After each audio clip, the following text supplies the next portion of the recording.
Kaixo, bideo honetan adimen artifiziala erabiliz informazio bilaketak modu zehatzean nola egin ikasiko dugu.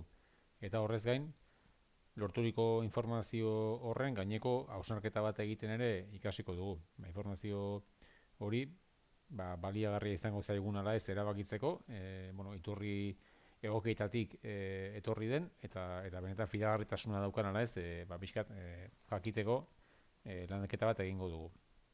Orduan, demagun, gure tailerrean makina baten ardaz bateko kojinete bat aldatu nahi dugula. Orduan, pixkanaka adimen artifizialeko tresnari prompt edo eskari geroz eta zehatzagoak eginaz, informazio hori modu alik eta zehatzenean nola lortu ikusiko dugu, nola lorreteken ikusiko dugu. Orduan, nik lehenbizi, adibide bezala, egin dudana da, lehenbiziko nire promptean, nire esaldi hau, oso modu orokorrean idatzi dut. Orduan, transmisio ardaz batean, nola aldatuko genuke kojinetea. Jarri dut, hotzozean lehenbiziko adiera bezala. Eta berak erantzuna eman dit. Hona hemen, transmisio ardaz batean kojinetea nola aldatu.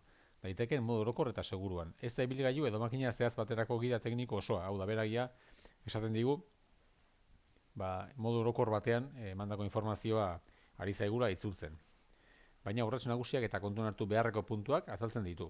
Orduan, izan daiteke abia puntu egoki bat ondoren, gure makina zehaz horretara iristeko, ezta?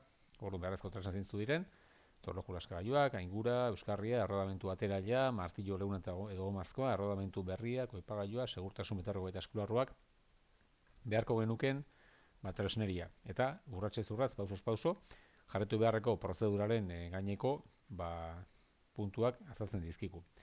Segurtasun eta prestaketa, arratzera nola iritsi, kojinete zaharra nola kenduko genuken, arratzaren garbiketa eta berrikusketa bat nola egin esaten digute, kojinete berria nola muntatu, segurtasun eraztunak baldin badaude, eta azkeneko pausoak, probak egitearen, ezta? Eta hemen garrantzitsua da kontuan hartzea, bukaeran ohar bat ematen digula. Ibilgailu edo makina bakoitza bere prozedura zehatza dauka, beraz komenigarria da zerbitzu manuala konsultatzea, edo zalantzari badago lan hori profesional batek egitea. Eta eskaintzen digu aukera bezala bukaeran. Nahi baduzu, esan zein ibilgailu edo makina den, eta emango urraz zehatzago eta modelorako egokituak. Orduan, zein makinaz ari garen zehazten baldin badiegu, bere eskaintza informazioa zehatzago emango digula. Hori egin dezagun. Eta hau jarri dio, tailer mekaniko bateko, torno konbentzional bateko kojineta aldatu nahi dugu. Emandako informazioa zehazterik izango zenuke kasu konkretu horretarako. Tailer mekaniko bateko, torno konbentzional bateko kojinetea aldatu nahi dugu. Orduan, eta bera jakina, torno konbentzional batean arrazaren kojinetearen ornamentoen horrezapena ez da auto, edo transmisio arrun bateko bezain simplea, orduan, xehetasunetan sartuko da, emango dugun informazio, ez? Peiza kritikoa dela, eta hemen ematen digu, hainbat eta hainbat, adierazten.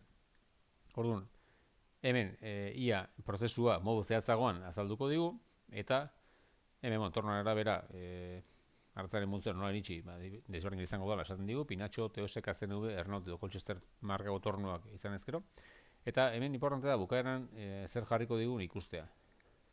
Eta da, zein torno eredu duzu, hau da, aditu mailako informazio seguru eta erabilgarria eman alitzateko beharrezkoa da gutxienez jakitea tornoaren marka eta modeloa. Pinatxo esarogita marka, CNV, abi batzu daudene. Abiadura motorea olio baino bidez, alakoipe bidez, lubrifikatzen den. Eta zein arratzaren kojinete aldatzen duzuen aurrekoa edo atzekoa edo biak. Orduan, nik esango dio, gure torno kasu honetan Pinatxo esarogita mar badala, abiadura motorea koipe bidez lubrifikatzen dela, eta aurreko arratzaren kojinete aldatu nahi dugula. Orduan, gure kasuan, Pinatxo esarogita mar torno dauko tailerra, abiadura motorea koipe bidez lubrifikatzen da, eta aurreko arratzeko kojinete aldatu nahi dugu.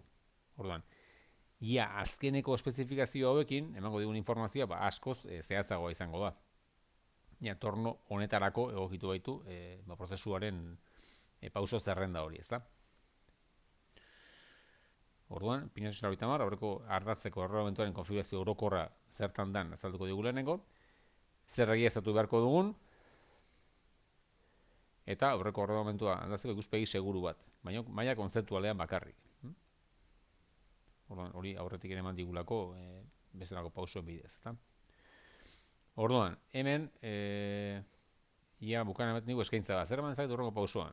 Zerbait zehatzago baina seguru eman dezazuket. Finantziero eta marraren aurreko ordenamentu motari buruzko informazio orokorra, arazo ohikoen diagnostikoa, zer egin aurrez karga okertua dago baina ordenamentu datu gabe, zuen tailerrak egin dezaketena, mekanika horrezkoan janaria, bueno, hoendik ere aukera gehiago ematen dizkigu lana pixka gehiago bideratzeko.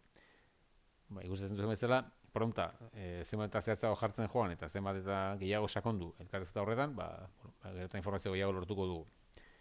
Hemen, momentu hau ona iritu zait, pixkat ikusarazteko, ematen ez egun informazio guztia, badirudi hor aterata dagoela ez dakit nundik, baina gure kasuan nahi dugu, pixkat informazio iturrien berri izan, edo berak nundik lortu den informazio hori kontrastatu, gehien bat iturrien ofizialtasun hori, edo gehien bat fidagarritasun horretaz, seguru egoteko, ezta?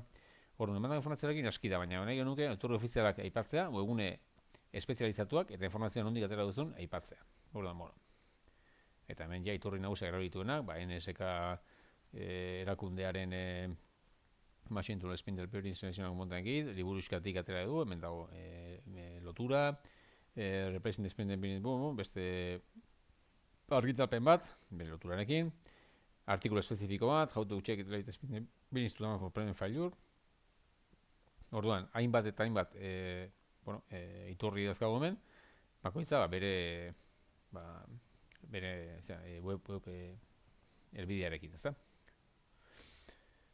Eta gero ondoren, oraindik ere, hainbat eta gogoeta eta aholku, baita ere NSK, ekoiztearen gidatik abiatuta, makina erramintako hainbat ekoizteren, oharrak eta jarraibidei men eginez, ezta? Kasu honetan esan dugu bera azkenean, gure kasuan, Finantziero Zentralita tornotarako, ez da iturri ofizial zehatzik, oso makina zehatza dalako, eta inbarko litzake, berra ez dago sarean, prozesu hori nola egin azaltzen duen eskuliburu bat, ezta? Ia inbarko genduke, pixkat, azkenean baita ere ekoizleek, beraien makinen gaineko informazio hori beraintzako, beraien balio erantzi da dokan informazioa, eta ez da horra taula sarean eskuragarri dozenentzako, ezta? Orduan, modu orokor batean bai, orduan bizat ikusteko baita ere muga horiek, ez? Prozesu orokorki bai, makinan zehazteko pauso eman dugunean, zehazten du, baina puntu batera arte, ez bai dago informazio guzti hori sarean, ezta? Eta bizkat hori izango litzake, txarko betekin egin dugun bidea. Beti ere prompta gero eta zehatzagoa jarriz, eta bestetik informazioen fidagarritasuna aztertuta. Beste bilatzaile bat, beste tresna bat, izan daiteke Perplexity. Kasu honetan Perplexity jarri dioan hasierako prompta, ja zehatza da, ez nezasi hasieratik pronto orokorrago jarriz, ezta? Finantziero Zentralita torno bat daukagu gure eskolako taileran, eta torno horren arratzaren koginetan nagusiatu nahi dugu. Nola ingo genukeen, zein pauso jarretu esateri baduzu.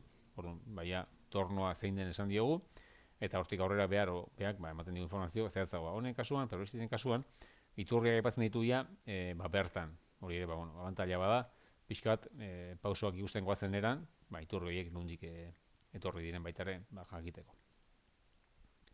Eta honekin pixkat ikusi dugu, tresna hau daukaten potentzialidadea eta informazio bilaketa batean, asko lagundu diezaguketela, edozein jarduera egiterako orduan, eta espero dut ikasle bezala baliagarri izango zaizuela pilula hau.